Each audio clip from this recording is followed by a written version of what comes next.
इसलिए मनुष्य की एक आदत होती, बुरे समय के लिए कुछ बचा कर रखता है। संबंधी, मित्र बुरे समय में साथ छोड़ देते हैं। यश, मान बुरे समय में चला जाता है। तो व्यक्ति सोचता है क्यों ना धन संचय कर। धन का तो कोई मन नहीं होता जो समय आने पर बदल जाए। संसार कहता है कि धन का संचयन करते रहो, बुरे समय में काम आएगा। मैं कहता हूं शुभ कर्म करते रहो, आनंदित रहो, स्वयं पर और ईश्वर पर विश्वास रखो, बुरा समय कभी आएगा ही नहीं। राधे राधे। प्रकृति ने मनुष्य को एक विशेष शक्ति दी, अन्य जीवों से अधिक शक्ति दी, स्मरण शक्ति। यही शक्ति मनुष्य को अन्य जीवों से भिन्न बनाती, इतिहास लिखने की प्रेरणा देती, ज्ञान को पीढ़ी दर पीढ़ी आगे भी बढ़ाती। और जो भूल जाते हैं अधिकतर रूप से वो उपहास और दया के पात्र बन जाते हैं। परंतु क्या यही पूर्णतः सत्य है? नहीं। यही स्मरण शक्ति मनुष्य के विकास में सबसे बड़ी बाधा भी बन जाती, उसके चित्त को दूषित कर देती। बुरे अनुभव, किसी का दिया गया धोखा, किसी का किया गया कटाक्ष मनुष्य भुला नहीं पाता और फिर लग जाता है प्रतिकार में। पहले समय नष्ट करता है प्रतिकार की तैयारी में, फिर समय नष्ट करता है प्रतिकार का अवसर ढूंढने में। यदि संतोष पाना है, यदि जीवन में आनंद पाना है, तो स्मरण शक्ति का सदुपयोग कीजिए। अपनी स्मरण शक्ति को केंद्रित कीजिए केवल अच्छी बातों और अच्छी यादों की ओर। जीवन में प्रसन्नता आए। राधे राधे। मनुष्य अपने परिवार के लिए क्या कुछ नहीं करता, दिन रात परिश्रम करता है ताकि अपने परिवार की आवश्यकता पूर्ति के लिए धन कमा सके। परंतु क्या केवल धन कमाना पर्याप्त है? आप कहेंगे हां, क्यों नहीं। धन से सब कुछ मिलता है, विद्या मिलती है, घर मिलता है, औषधि मिलती है, क्या कुछ नहीं मिलता। ये सब एक सीमा तक ठीक, किंतु तनिक मन से सोच के देखिए, जब बालक रोगी होता है तो वो उस कड़वी औषधि को क्यों पी लेता? इसलिए क्योंकि उसके पिता ने उस औषधि को धन से खरीदा? नहीं, बल्कि इसलिए क्योंकि उसके सामने खड़ा उसका पिता, उसे उन पर विश्वास है कि वो उसे कुछ नहीं होने देंगे। ये विश्वास, ये संस्कार, ये सीख कभी धन से नहीं मिलती। ये मिलती है उस समय से जो माता पिता ने अपने संतान के साथ बिताया। इसलिए जीवन में धन अवश्य कमाई, किंतु अपने परिवार को भी समय दीजिए, प्रसन्नता मिलेगी। राधे राधे। मुझे बताइए, इस दीवार को तोड़ने का क्या लाभ है? यदि किसी संबंध में संदेह घर कर लेता है तो आए दिन शत्रुता की स्थिति बनी रहती। कल कोई और कारण बन सकता है इस दीवार के पुनः बनने का। तो क्या पुनः इस दीवार को बनाएंगे काका? संबंध की पवित्रता वैसी होनी चाहिए जैसे एक माता और संतान के प्रेम में होती है, निश्चल, निर्दोष। कि बात केवल रूठने मनाने तक ही सीमित रहे।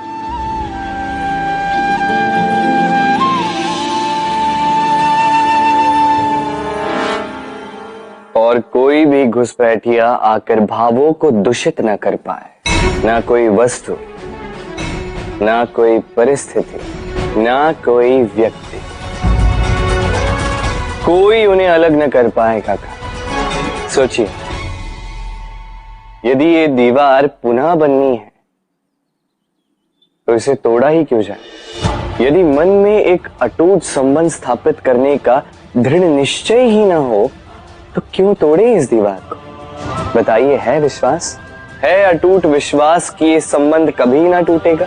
यदि है तो तोड़ दीजिए इस दीवार में, अन्यथा पति पत्नी का संबंध सबसे बड़ा संबंध माना जाता है और है भी। सप्तपदी लेकर 7 जन्मों तक दोनों एक दूसरे के साथ जुड़ जाते हैं, एक दूसरे के अर्धांग बन जाते हैं। अर्धांग अर्थात अर्ध अंग। क्या इसका महत्व आप समझ पा रहे हैं? अपना समस्त जीवन किसी के साथ बांटना। किंतु क्या संसार के सारे पति पत्नी एक दूसरे के साथ अपना समस्त जीवन बांट सकते हैं? क्या इसमें सभी सक्षम रह पाए हैं?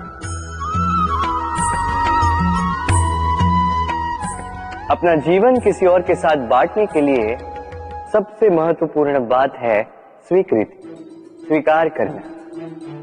सामने वाले व्यक्ति को स्वीकार करना, उसकी अच्छाइयां भी, उसकी बुराइयां भी। संपूर्णतः रूप से व्यक्ति को स्वीकार करना होगा, तभी ये संबंध बढ़ेगा, तभी ये संबंध और भी सुंदर बनेगा। एक दूसरे के दोष ढूंढना, उन्हें गिनाना, ये केवल और केवल एक ही कार्य करता है, इस संबंध के जीवन का नाश करता है। बस बदले में होना ये चाहिए, एक दूसरे के दोष समझकर उन्हें आभास करवाए बिना उन्हें सुधार देना चाहिए, उनकी कमियों को उनकी शक्ति बना देनी चाहिए। यही तो होता है दाम्पत्य, यही होता है बुराइयों का दमन और यही होता है गुणों का उदय। राधे राधे।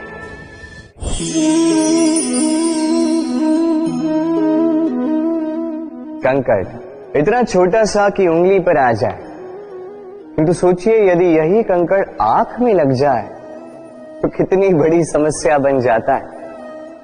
अब सोचिए ये कंकड़ आपके मार्ग में है, आप पादुकाएं पहनकर बड़ी सरलता से आगे निकल जा सकते हैं, किंतु यदि यही कंकड़ आपके पांव और पादुकाओं के बीच फंस जाए तो आप ठीक से चल नहीं पाएंगे, भले ही वो मार्ग पुष्पों से भरा क्यों ना। अर्थात आप बाहर की समस्याओं से, उन चुनौतियों से लड़ सकते हैं, भीतर की नहीं। भीतर की समस्याओं से लड़ना अत्यंत कठिन होता है। इसलिए सर्वप्रथम आप भीतर से शक्तिशाली हो जाइए, भीतर से पूर्ण हो जाइए, फिर आप इस संसार के समस्त समस्याओं और चुनौतियों से लड़ सकते हैं, आप विजयी हो सकते हैं। राधे राधे। प्रेम, ये प्रेम इस संसार में किसे नहीं भाता, हर किसी ने प्रेम का अनुभव किया ही। हर कोई जानता है ये प्रेम कितना सुंदर है, क्यों ना। ये प्रेम भाव इस संसार में सबसे शक्तिशाली भाव। अब हर शक्ति के साथ आते हैं कुछ उत्तरदायित्व। अब जैसे ही ये उत्तरदायित्व हमारे जीवन में आते हैं, हम सर्वप्रथम प्रेम को भूल जाते हैं, फिर हमें ये प्रेम, ये बोझ लगने लगता है। किंतु इस संसार का सत्य तो यही, हर प्रसन्नता के साथ उत्तरदायित्व आएंगे जिसका पालन हमें करना ही होगा। अब यदि मैं आपको उदाहरण दूं, आपके बगीचे में आप चाहते हैं कि एक सुंदर सा पुष्पों से भरा हुआ वृक्ष आए, तो सर्वप्रथम उसके लिए आपको जल और धूप का आयोजन करना होगा। हम सभी प्रतिदिन अपना कार्य करते हैं, तो कभी कुछ अधूरा रह जाता है, तो कुछ भूल हो जाती है, कभी कुछ हानि हो जाती है, और फिर उस भूल, उस हानि के अनुभव की पीड़ा तले हम दब जाते हैं। अब आप लोग कहेंगे कि ऐसा होना तो स्वाभाविक है। यदि ऐसा है तो तनिक सूर्य की ओर देखिए। वो प्रतिदिन अंधकार से लड़ता है और हर रात्रि के पश्चात एक नई ऊर्जा, एक नए तेज के साथ उदित होता है। तो क्यों ना आप भी अपने जीवन की बीती पुरानी बुरी बातों को भुलाकर अपना प्रत्येक दिन नई ऊर्जा, नए जीवन की तरह प्रारंभ करें। विश्वास कीजिए, आपका जीवन सरल हो जाएगा और आनंददायी भी। वृक्ष जब फलता है तो कितना सुंदर लगता है।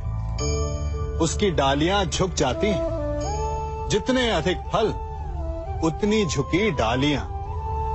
कारण वृक्ष कहता है कि मेरे इन फलों को तोड़ो, उसका आनंद लो। इससे एक ओर हमें वृक्ष के मीठे फल खाने को मिलते हैं, तो दूसरी ओर वृक्ष के स्वयं का बोझ कम हो जाता है। इसी भांति यदि आप सफल हैं तो अहंकारी मत बनिए, विनम्र रहिए। ये विनम्रता ही आपके बोझ को कम करेगी। और यदि आप विनम्र ना रहे, झुके नहीं, तो आप अपनी ही सफलता के फलों के बोझ से टूट कर गिर जाएंगे।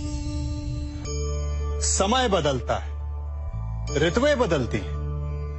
जब गर्मियां होती हैं तो हम उलाना करते हैं कि बड़ी गर्मी है, बारिशें कब आएंगी। और जब बारिश आती है तब हम कहते हैं कि बड़ा चिपचिप, सर्दियां कब आएंगी। और जब सर्दियां आती हैं तब हम गर्मी की प्रतीक्षा करने लगते हैं। और इसी कारण हम किसी भी ऋतु का आनंद नहीं उठा पाते। कल क्या होगा इसके विषय में सोचकर अपना समय व्यर्थ करना बंद कीजिए। ऋतुओं पर आपका कोई वश नहीं, परंतु आज के, अभी के इस पल पर, इस क्षण पर आपका वश तो है। उसे जीना सीखिए, उसका आनंद उठाना सीखिए।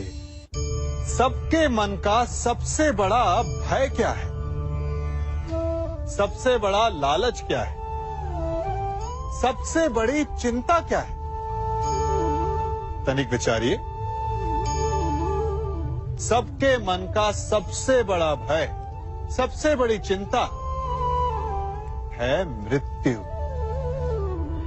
सभी सोचते हैं, सभी भय खाते हैं कि कहीं मृत्यु ना आ जाए। सभी लालच करते हैं कि कुछ दिन और जीने को मिल जाए। सभी आशा करते हैं कि वे कभी ना मरे। और इसी मृत्यु के भय के कारण ही आप उस जीवन की उपेक्षा कर देते हैं जिसे आप जी रहे हैं।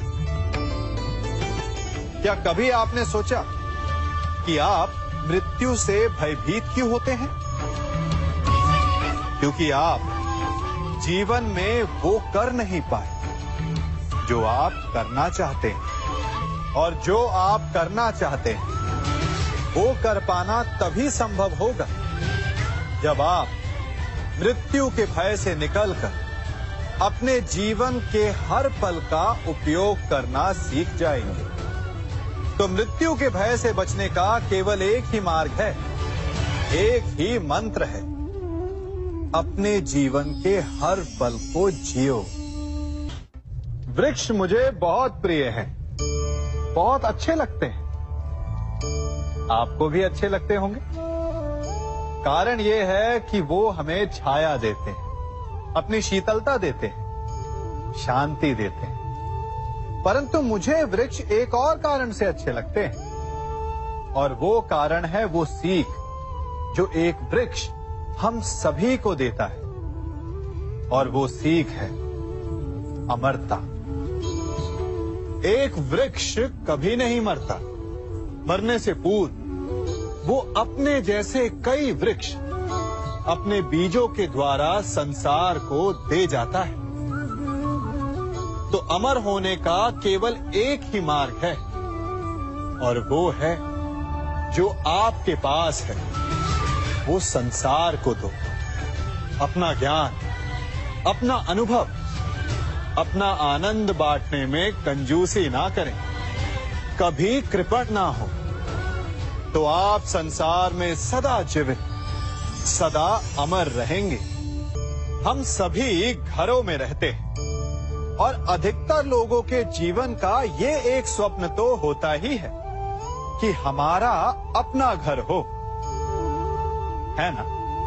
और बड़ी अद्भुत बात तो ये है कि कुछ समय के पश्चात हम उस घर को विस्तृत करना चाहते हैं, उसका आकार बदलना चाहते हैं, उसकी रूपरेखा बदलना चाहते हैं, क्योंकि इसमें आनंद भी है।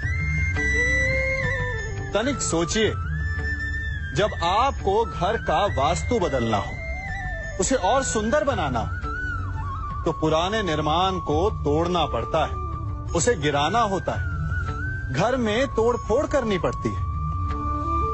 क्योंकि निर्माण के विज्ञान में टूटने का ज्ञान बहुत ही आवश्यक है। ठीक उसी प्रकार यदि आपके जीवन में समस्याएं, विपदाएं या बाधाएं आपको थोड़ा तोड़ें, तो इसे संकेत समझिए कि आपके भीतर कुछ नया बनने वाला है, कुछ नए का निर्माण होने वाला है। और स्वागत करें इस नए निर्माण का, अपने जीवन के इस नए युग का। कभी वन में सिंह को अखेट करते देखा है? हमें लगता है कि सिंह तेजस्वी है, बलशाली है, तीव्र है, इसलिए वो अखेट कर पाता है। परंतु इस अखेट के दूसरे पक्ष को भी देखने का प्रयास कीजिए। सिंह अखेट तभी कर पाता है जब हिरण आस छोड़ देता है, जब वो भागना बंद कर देता है, जब वो संघर्ष करना छोड़ देता है। सिंह हिरण की मृत्यु नहीं चुनता, हिरण स्वयं अपनी मृत्यु चुनता है। ठीक उसी प्रकार असफलता हमें नहीं चुनती, हम असफलता को चुनते हैं। ये हम ही हैं जो आशा को छोड़कर संघर्ष करना छोड़ देते हैं और भाग्य का अखेट बन जाते हैं। इसलिए संघर्ष करना मत बंद कीजिए, प्रयास करते रहिए और सफलता आपकी मुट्ठी में होगी। जब घर में अंधकार छा जाता है तो प्रकाश लाने के लिए आप क्या करते हैं? दीपक ढूंढते हैं और उसकी लौ को प्रज्वलित करते हैं और फिर अंधकार अपने आप दूर हो जाता है। अब आप कहेंगे कि इसमें कौन सी नई बात है? यदि अंधकार को दूर करना है तो दीपक की लौ को प्रज्वलित तो करना ही पड़ता है। यही बात तो समझने की है। यदि अंधकार से लड़ना है तो अंधकार का सहारा नहीं लिया जा सकता, उसके लिए प्रकाश की आवश्यकता होती है। घृणा का अंत करना है तो उसे घृणा से अंत नहीं किया जा सकता, उसे प्रेम की आवश्यकता होती है। शत्रुता का अंत शत्रुता से नहीं किया जा सकता, उसे क्षमा की आवश्यकता होती है। यदि आपको नकारात्मक ऊर्जाओं से लड़ना है तो स्वयं को सकारात्मक बनाना होगा और तभी आपके जीवन में वास्तविक आनंद आ सकेगा।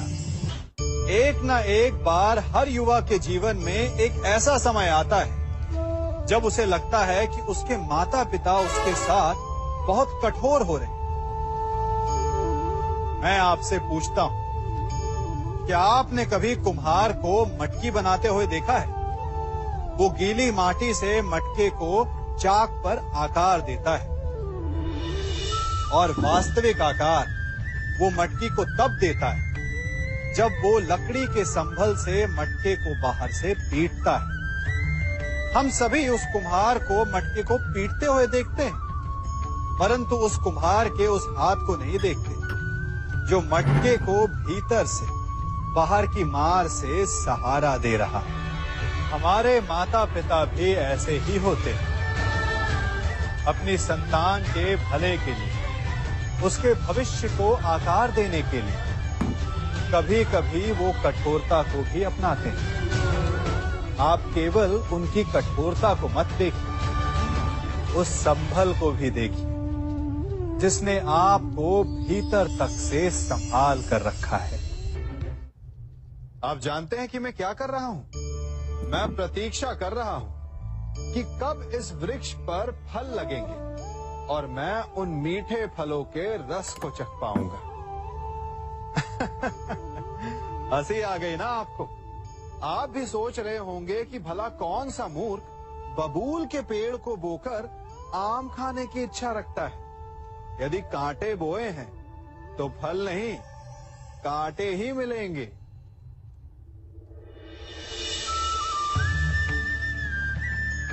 देखा, रक्त बह गया।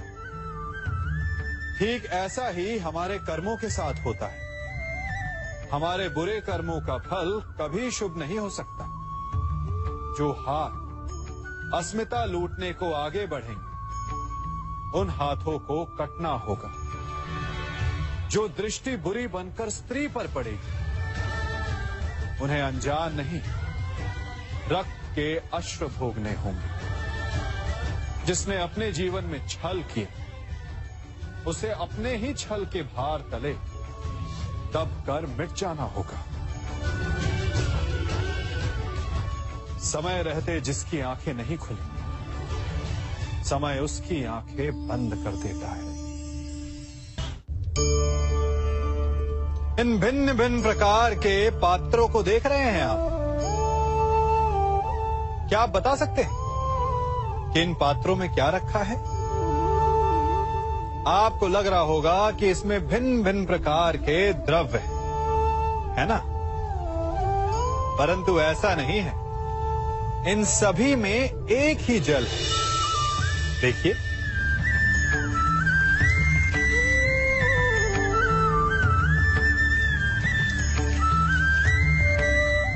परंतु ये भिन्न भिन्न लगते हैं क्योंकि जिसमें ये जल रखा है उसके रंग को परिभाषित करता है। अब यूं समझिए कि इस पात्र में रखा जल हम हैं और ये पात्र वो संगति है जिसमें हम रहते हैं। हमारी संगति के गुण धर्म हमें, हमारे व्यक्तित्व को, हमारे संप्रेषण को बहुत प्रभावित करते हैं। इसलिए अपनी संगति पर जिनके साथ रह रहे हैं उन्हें चुनने में सावधानी बरतें, क्योंकि जल को अपना पात्र चुनने का अधिकार नहीं है, किंतु हमें अपनी संगति चुनने का अधिकार अवश्य है। हम सभी के जीवन के लिए मित्रता बड़ी महत्वपूर्ण है। हम सभी अपने जीवन में अपने अपने मित्र चुनते हैं। मित्र वो होता है जिसके साथ रहने में, जिसके साथ समय बिताने में आनंद मिले।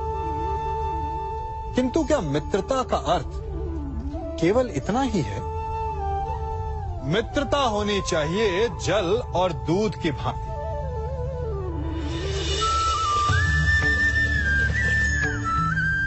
जो एक साथ सदा मिल जाते हैं, एक आकार हो जाते हैं। जब दूध उबलता है तो जल भाप बनकर उड़ता है ताकि दूध का अस्तित्व बना रहे।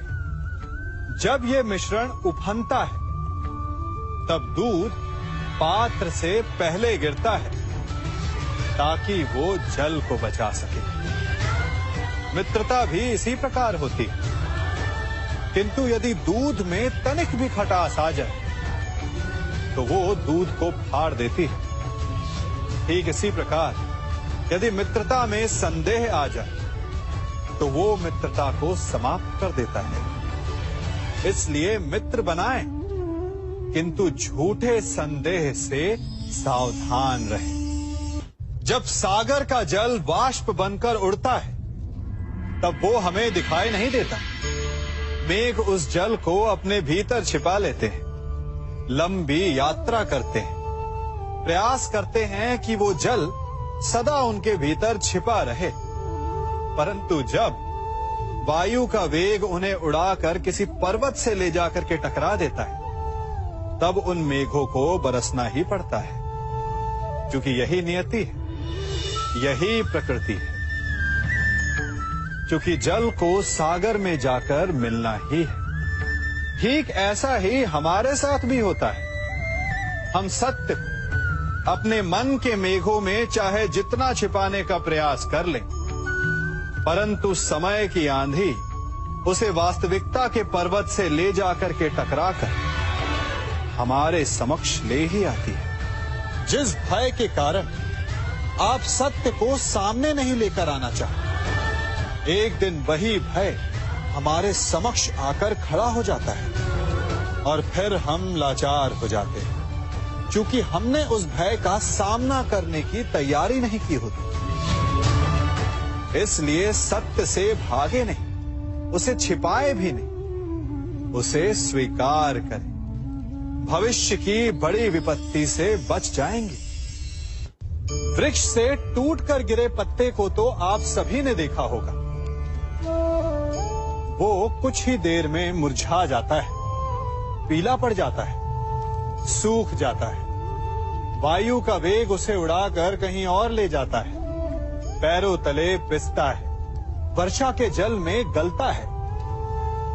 तो क्या यही अंत है? नहीं। इसके पश्चात क्या होता है वो विचारणीय है। एक पत्ता गलकर, सूखकर, पिसकर उसके अवशेष धरती में रिसते हैं और खाद बनते हैं, और उसके पश्चात वो खाद पेड़ की जड़ों में जाकर मिल जाता है और नव जीवन देता है एक और नए पत्ते को। अर्थात कहीं भी, कभी भी, कुछ भी ना अयोग्य होता है, ना बेकार होता है। इसलिए कुछ नष्ट हो जाने की चिंता करे बिना उसे आप समाज के हित में लगा दीजिए। विश्वास कीजिए, वो वस्तु, वो प्रयास कभी नष्ट नहीं होगा। कंकड़ों से बचने के लिए हम पदवेश पहनते हैं, भिन्न प्रकार के जूते पहनते हैं, और अच्छे जूते पहनकर कांटों के मार्ग पर चलना सरल हो जाता है। परंतु जब ये कंकड़, जब ये कांटे हमारे जूतों में होते हैं तो सरल मार्ग पर चलना भी कठिन हो जाता है। ठीक इसी प्रकार ये कंकड़, ये कांटे हमारे मन में होते हैं। ये कंकड़, ये कांटे होते हैं हमारा अतीत, जिसके भय के कारण हम उसे वर्तमान में स्वीकारना नहीं चाहते। कदाचित इसीलिए हमारे अतीत को भूत कहा गया है, क्योंकि एक भूत की भांति हमारा अतीत हमारा पीछा नहीं छोड़ता। इसलिए अपने अतीत के भयावह घटनाओं से भागे नहीं, उसे स्वीकारें। विश्वास कीजिए, आपका जीवन सरल हो जाएगा। कभी किसी पक्षी को घोंसले की नींव बनाते देखा है? अथक परिश्रम करके तिनका तिनका बिटोर कर वो पक्षी अपना घोंसला बनाता है, अपनी संतान के लिए एक सुरक्षित घर बनाता है। और फिर कहीं से तीव्र आंधी आती है, भारी वर्षा होती है, और उसका घोंसला तिनका तिनका करके बिखर जाता है। फिर वो पक्षी क्या करता है? वो रोता नहीं, ना ही विलाप करता है। वो बिना विलंब करे फिर से अपना घोंसला बनाना प्रारंभ कर देता है और सफलता पाता है। फिर हम क्यों छोटी छोटी असफलता से भयभीत होकर परिश्रम करना छोड़ देते हैं? एक बात सदा स्मरण रखिएगा, हर वृक्ष कुल्हाड़ी की एक मार से नीचे नहीं गिरता, हर चट्टान घन के एक प्रहार से नहीं टूटती। सफलता पाने के लिए अनावरत परिश्रम करना ही मात्र एक मार्ग है। स्वीकारण, सत्य का स्वीकारण मनुष्य के लिए बहुत ही महत्वपूर्ण है। जब तक मनुष्य सत्य को स्वीकार नहीं करता, उसे असत्य से लड़ने की शक्ति प्राप्त नहीं होती। जब आप भोजन करते हैं तो क्या होता है? आपका पेट स्वीकारता है कि वो भर चुका है और आप भोजन करना बंद कर देते हैं। जब आपको निद्रा आती है तो क्या होता है? आपका मन स्वीकारता है कि आपका शरीर थक चुका है और उसे विश्राम की आवश्यकता है। उसी प्रकार जब आपको किसी व्यसन को रोकना हो तो आपको स्वीकारना पड़ता है कि बहुत हो चुका, चाहे वो लालच हो या मदिरापान। उस व्यसन का त्यागना तभी प्रारंभ होता है जब आप ये स्वीकार कर लेते हैं कि आप उस व्यसन के बंधक हैं। आप इन दो पात्रों को देख रहे हैं। मेरे इस पात्र में जल है और ये पात्र मिष्ठान से भरा हुआ है। दोनों ही पात्र भरे, परंतु देखिए, मिश्री को जल में मिला दिया, जल ने मिश्री को अपना लिया, मिश्री ने अपना अस्तित्व खो दिया। परंतु जल को अभिमान है कि उसका अस्तित्व अभी भी बना हुआ है। परंतु जो इस जल को चखेगा उसे अवश्य पता चल जाएगा कि ये जल अब वो जल नहीं रहा, ये अब शरबत बन गया। हमारा त्याग, हमारे बलिदान भी ऐसे ही होते हैं। जो इस बात को अनुभव करते हैं वो समझ सकते हैं कि कैसे हमने समय की धारा को बदल दिया। जो बलिदान देते हैं उनका अस्तित्व कभी नष्ट नहीं होता, अपितु उनका बलिदान संसार में कुछ ना कुछ परिवर्तन अवश्य लाता है। हम सभी कभी ना कभी, कहीं ना कहीं अपने जीवन में यात्रा अवश्य करते हैं। हमारी यात्रा में कभी पक्के रास्ते आते हैं तो कभी कच्चे रास्ते। पक्के रास्ते मनुष्य बनाता है और कच्चे रास्ते जानते हैं कैसे बनते हैं? चलते चलते बन जाते हैं। जब लोग एक स्थान से जाते हैं तो पैरों के दबाव से नीचे की घास कुचल जाती है। बार बार उस मार्ग से जाने से धीरे धीरे मार्ग स्वतः ही बन जाता है। और यही जीवन है, यही नियति है। जब आपके जीवन में आपको मार्ग ना मिले तो रुकिए नहीं, आगे बढ़ते रहिए और आपके पैरों के दबाव से मार्ग स्वतः ही बन जाएगा। हम सभी अपने जीवन में सफलता चाहते हैं, है ना? उसके लिए हम रात दिन परिश्रम करते हैं, कड़ी मेहनत करते हैं, परंतु फिर भी असफल हो जाते हैं। परंतु ऐसा क्यों होता है? कभी सोचा आप सबने? क्योंकि सफलता पाने का मंत्र बड़ा कठिन नहीं, बड़ा सरल है। उचित विचार, उचित समय, उचित स्थान पर उचित प्रहार। जब आपके विचार, समय, स्थान और प्रहार यानी परिश्रम उचित है तो सफलता आप ही को मिलेगी। जिस प्रकार एक लोहार लोहे से कुछ बनाते समय उस लोहे के सही ताप तक के आने की प्रतीक्षा करता है और समय आने पर उचित स्थान पर पर्याप्त बल से प्रहार करता है और लोहा आकार ले लेता है, ठीक उसी प्रकार आपकी सफलता भी आकार लेती है। हम सभी को अपने जीवन में कभी ना कभी निराशा मिलती है, असफलता मिलती है और अधिकतर लोग इसके पश्चात भाग्य का रोना लेकर बैठ जाते हैं। कुछ कहते हैं कि जिस स्थान पर मैं हूं उससे कई ऊंचे स्थान पर होने के योग्य था, परंतु नहीं जा पाया। किसी को पीड़ा है कि उसे जो मिलना चाहिए था वो उसे नहीं मिला, भाग्य ही बुरा था। भाग्य क्या होता है? भाग्य वन में खिला पुष्प देवताओं को चढ़ाया जाएगा या किसी सुंदरी की वेणी में वो सजेगा या फिर उसे कुचल कर उत्पाद बना दिया जाएगा। ये सब एक पुष्प के नियंत्रण में नहीं होता, परंतु जब तक उस पुष्प का अस्तित्व है सुगंध बिखेरना उसके वश में अवश्य है। परंतु भाग्य हमारे वश में नहीं, और जो हमारे वश में नहीं उसके लिए दुखी होने से क्या होगा? कर्म पर वश है, वो कीजिए और धीरे धीरे भाग्य आपके वश में आ जाएगा, क्योंकि कर्म ही प्रधान है। हम में से ऐसा कोई नहीं जिनकी परछाई उनसे दूर रहती है। हमारी परछाई सदैव हमारे साथ रहती है। कदाचित हमारी परछाई हमारे कर्मों के फलों का संकेत है। कदाचित इसी कारण कई बार हमें अपनी परछाई से भय भी लगता है, परंतु इस भय से निवारण पाने का एक साधन अवश्य है। वो है सूर्य की ओर मुख करना या किसी प्रकाश के स्रोत की ओर मुख करना, क्योंकि तब हमें हमारी परछाई दिखाई नहीं देती। यदि इसे जीवन के संदर्भ में देखें तो ये प्रकाश का स्रोत शुभ कर्मों की चेतना है।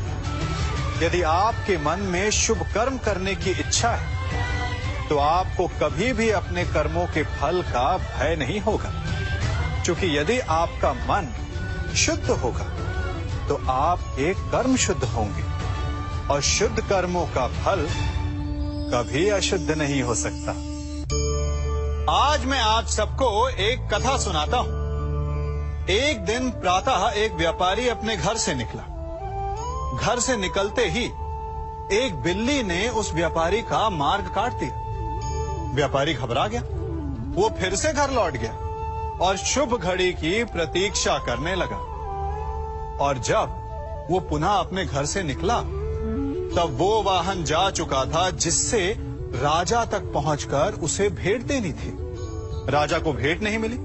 राजा क्रोधित हो गए। राजा ने उस व्यापारी का व्यापार बंद करवा दिया। इस कारण व्यापारी क्रोधित होकर घर पर अपनी पत्नी से लड़ बैठा। पत्नी अपने बच्चों समेत मैके वापस चली गई और उस व्यापारी के जीवन में यदि कुछ रह गया था तो केवल अंधकार। और इन सब का कारण वो उस बिल्ली को मानता रहा जिसने उसका मार्ग काटा था। ऐसा ही एक दूसरा व्यापारी राजा को भेंट देने निकला और उस व्यापारी का मार्ग भी एक बिल्ली ने काट दिया।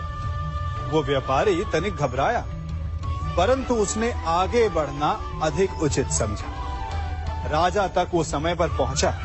उसने राजा को भेंट दी। राजा प्रसन्न हुए और राजा ने व्यापारी को अपना व्यापार बढ़ाने की अनुमति दी, स्वर्ण आभूषण दी। जब व्यापारी घर पर पहुंचा तो पत्नी को आभूषण और अपने बच्चों को देने के लिए वस्त्र थे उसके पास। हर ओर प्रसन्नता थी। समझ रहे हैं ना? दोनों के साथ एक ही प्रकार की घटना हुई, परंतु दोनों की प्रतिक्रिया भिन्न थी। ऐसा ही हमारा जीवन भी है। हमारे जीवन में प्रारब्ध का अपना स्थान है, परंतु उससे कई अधिक महत्वपूर्ण हमारी प्रतिक्रिया, हमारे सोच का प्रभाव है, क्योंकि यही हमारे जीवन को आकार देते हैं। इसलिए अपनी सोच को सकारात्मक रखिए। आपका जीवन सदैव आनंदमय रहेगा। कभी किसी सुरंग से बाहर निकले हैं आप? कैसा ना भूल पाने वाला अनुभव होता है ना? कितना भयावह अनुभव होता है। मानो हर पल ऐसा लग रहा होता है कि यदि इस सुरंग में बंद हो गए तो क्या होगा? कैसे निकलेंगे इस सुरंग से? सर्वत्र अंधकार होता है।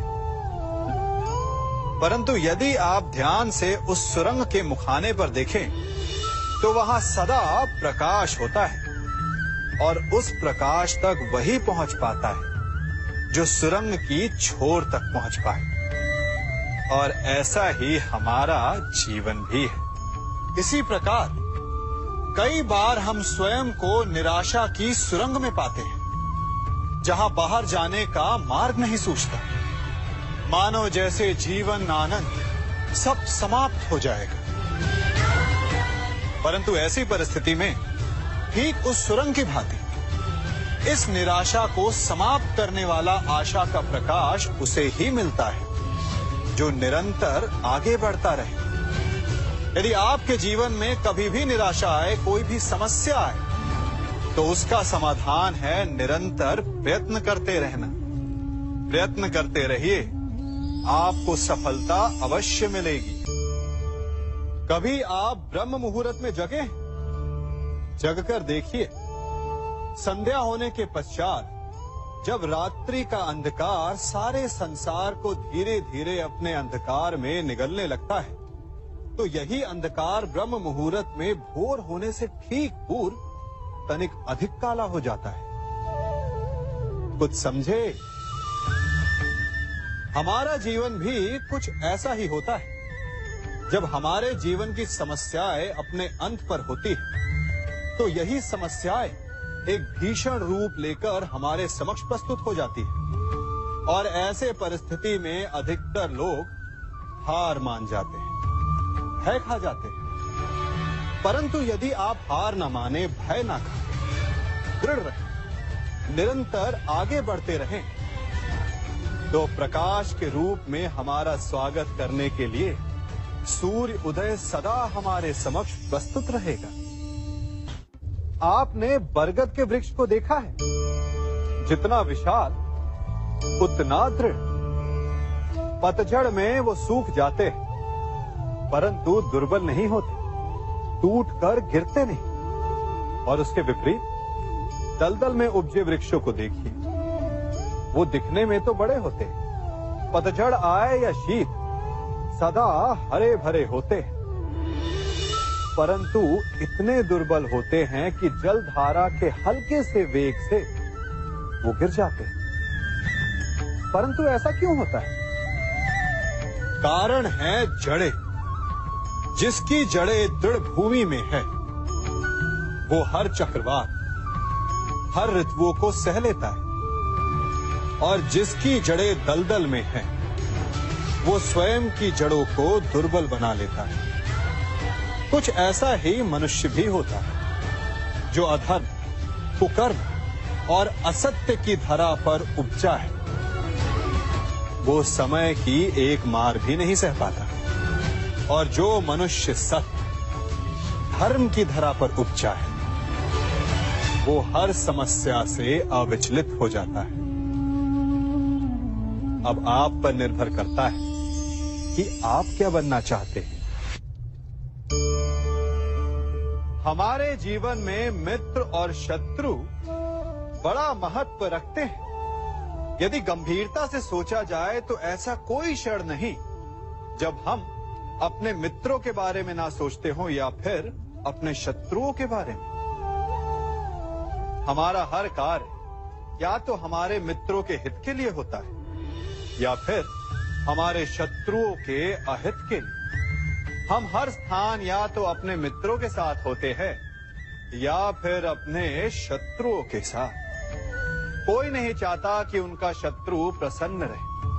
हर कोई अपने शत्रु को नष्ट कर देना चाहता है, और ऐसा करने के लिए वो हर संभव प्रयास करता है। उसे आर्थिक, मानसिक और शारीरिक हानि पहुंचाने का प्रयास करता है। परंतु यदि मैं आज आपको ऐसा मंत्र सिखाऊं जिससे आप अपने शत्रु को सदा के लिए नष्ट कर दे तो, और वो मंत्र है मित्र बनाना। अपने सभी शत्रुओं को अपना मित्र बना लीजिए और आपके सारे शत्रु स्वतः ही समाप्त हो जाएंगे। मैं क्या कर रहा हूं? मैं दिए प्रज्वलित कर रहा हूं ताकि अंधकार को मिटा सकूं। अब आप कहेंगे कि इसमें कौन सी बड़ी बात है ना? परंतु इसमें महत्वपूर्ण बात समझने के लिए यह है कि मैं क्या नहीं कर रहा हूं, और मैं अंधकार नहीं कर रहा हूं। क्योंकि अंधकार को मिटाने के लिए प्रकाश का अस्त्र तो उठाना ही पड़ता है। बुराई को बुराई से नहीं, अच्छाई से जीता जाता है। अन्याय को अन्याय से नहीं, न्याय से लड़ा जाता है। क्रोध को क्रोध से नहीं, क्षमा का साथ लेना होता है। ठीक उसी प्रकार एक लोहा लोहे को काटता है, परंतु एक ठंडा लोहा ही गर्म लोहे को काट सकता है। इसलिए यदि आपको अपने जीवन में विजयी होना है तो अपने शस्त्रों को अपने अस्त्रों को सोच समझ कर उठाइए, क्योंकि एक अनुचित सोच परिणाम पर भारी प्रभाव डाल सकती है। आप सब सोच रहे होंगे कि ये क्या मैं करने लगा। मैं इस पौधे को जड़ से उखाड़ रहा हूं। आश्चर्य हो रहा है ना कि एक पौधे को उखाड़ना या काटना ना केवल एक अपराध है अपितु पाप भी है। तो फिर मुझे ऐसा करने की क्या आवश्यकता पड़ गई? क्योंकि कई बार विनाश ही सृजन तक पहुंचाता है। यदि नया भवन बनाना हो तो पुराने भवन को गिराना पड़ता है। व्यवस्था को परिवर्तित करने के लिए क्रांति लानी पड़ती है। और उसी प्रकार यदि किसी वृक्ष या किसी पौधे की जड़ों में घुन लग जाए या उसका मूल सड़ जाए तो उसे जड़ से उखाड़ देना ही श्रेयस्कर होता है, ताकि उस स्थल पर नए पौधे उपज सके। युद्ध करना पर्याय नहीं, परंतु कभी कभी शांति के लिए युद्ध करना आवश्यक हो जाता है। संसार में सबसे श्रेष्ठ क्या है? फूल या कांटे, प्रेम या घृणा, संपन्नता या दरिद्रता, मित्र या शत्रु? बताइए। अब आप भी कहेंगे कि भला ये कोई पूछने की बात हुई? अवश्य, फूल, प्रेम, संपन्नता और मित्र ही श्रेष्ठ है। परंतु क्या आपने अपने जीवन में कभी सोचा है कि हर एक भाव, हर एक वस्तु, हर एक घटना का एक गुण धर्म होता है? त्वचा पर जलन करने वाले फूलों से अधिक श्रेष्ठ वो कांटे हैं जिनसे आप अपने घर की बाढ़ बनाते हैं ताकि वन्य पशु आपके भीतर ना आ सके। वो प्रेम श्रेष्ठ नहीं जो आपको अंधा, लोभी, पक्षपाती बनाते। वो घृणा श्रेष्ठ है जो आपको नया मार्ग दिखाते। वो संपन्नता श्रेष्ठ नहीं जो आपको कृपण बनाते, मद्दांध बनाते। वो दरिद्रता श्रेष्ठ है जो आपको जीवन में परिश्रम करने की शिक्षा दे। कुविचार देने वाले, बुरा मार्ग दिखाने वाले मित्रों से अधिक श्रेष्ठ वो शत्रु होते हैं जो हमें जीवन का लक्ष्य देते। इसलिए अपने जीवन में हर वस्तु, हर भाव, हर घटना के गुण धर्म को पहचानिए और उसके पश्चात अपना चयन कीजिए। स्वर्ण, हम सभी को अपने जीवन में स्वर्ण से कभी ना कभी कुछ ना कुछ थोड़ा या अधिक मोह होता ही है ना? परंतु क्या आपने कभी सोचा कि स्वर्ण को प्राप्त कैसे किया जाता है? जब भूमिगत खदानों से स्वर्ण को निकाला जाता है तब वो एक पाषाण की भांति होता है। ऐसा पाषाण जिससे आप किसी को भी मार सकते हैं, परंतु उसे आभूषण के रूप में स्वयं के शरीर पर धारण नहीं कर सकते। यदि उसे आभूषण बनाना है तो उसे लंबी यात्राएं करनी होती है। उस पाषाण को पिघलना होता है। सोनार के हथौड़ी की अनेकों चोटें खानी पड़ती है, फिर काट छाट और उसके पश्चात जाकर वो ऐसा आभूषण बनता है जो हमें वर्षों तक, सदियों तक लुभाता रहता है। इसलिए यदि आपको समय पर विजय पानी है तो स्वयं के निर्माण पर समय देना होगा। हम सभी सुनते आए हैं कि जो वीर होता है, साहसी होता है, शौर्यवान होता है, उसके समक्ष सारा संसार झुकता है। वीर भोग्य वसुंधर। परंतु वीरता है क्या? शौर्य क्या है? साहस क्या है? साहस युद्ध नहीं, वीरता विजय नहीं, शौर्य कभी ना गिरना नहीं। साहस किसी चुनौती के समक्ष खड़े होने का भाव है, तो वीरता उस चुनौती को उत्तर देने के लिए पूर्ण परिश्रम लगा देना है। और शौर्य का अर्थ है गिरकर फिर से उठने का साहस रखना, बार बार प्रहार करके वीरता दिखाना। निरंतर प्रयास करते रहना, निरंतर परिश्रम करते रहना। इसलिए विजयी होने से अधिक महत्वपूर्ण है शौर्यवान होना, क्योंकि जो शौर्यवान है उसे विजय मिलना निश्चित है। हम सभी बचपन से ये सुनते आए हैं कि अच्छे मित्र हमारे जीवन को पूर्णतः परिवर्तित कर सकते हैं, है ना? अच्छे मित्र, परंतु कौन? जिनसे आप प्रश्न पूछें और वो मित्र बिना किसी पक्षपात के, भय रहित होकर, बिना किसी लालच के आपको उचित उत्तर दे। परंतु सबके समक्ष ये समस्या आ जाती है कि आज के समय में ऐसे मित्र मिलना दुर्लभ है, वो तो होते ही नहीं। परंतु मैं आपको एक बात बताता हूं, हम सब के पास एक ऐसा मित्र होता है, बस हम उसे पहचान ही नहीं पाते। वो है दर्पण। दर्पण के समक्ष खड़े होकर आप स्वयं से पूछिए कि यदि आज आपका अंतिम दिन होता तो क्या आप वही करते जो आप कर रहे थे? आपको उत्तर मिले या ना मिले, परंतु आपकी दिशा अवश्य बदलेगी। इसलिए आपसे अतिरिक्त आपका सबसे घनिष्ठ मित्र, सबसे अच्छा मित्र और कोई नहीं।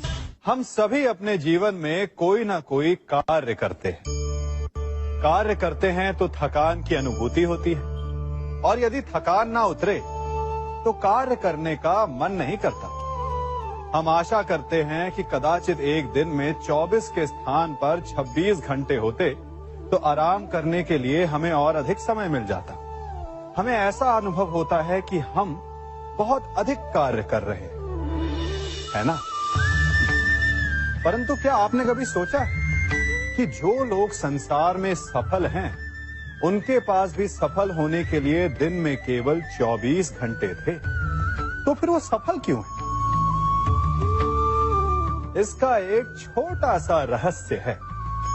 वो कार्य चुनते हैं जो उन्हें प्रिय है, जिसे करने में उन्हें आनंद आता है। उन्हें लगता ही नहीं कि वो कार्य कर रहे हैं, उन्हें लगता है कि वो प्रतिपल आनंद मना रहे।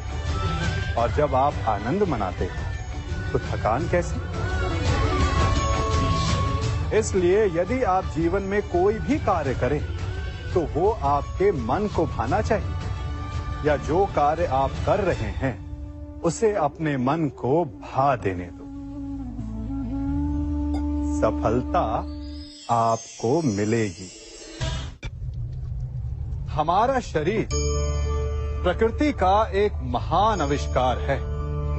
इससे जटिल संरचना संसार में और कोई नहीं। हमारा शरीर जितना जटिल है, यदि इसे ठीक से जाना जाए तो इससे अधिक सरल ज्ञान देने वाला और कोई नहीं। हमारे शरीर में 5 इंद्रियां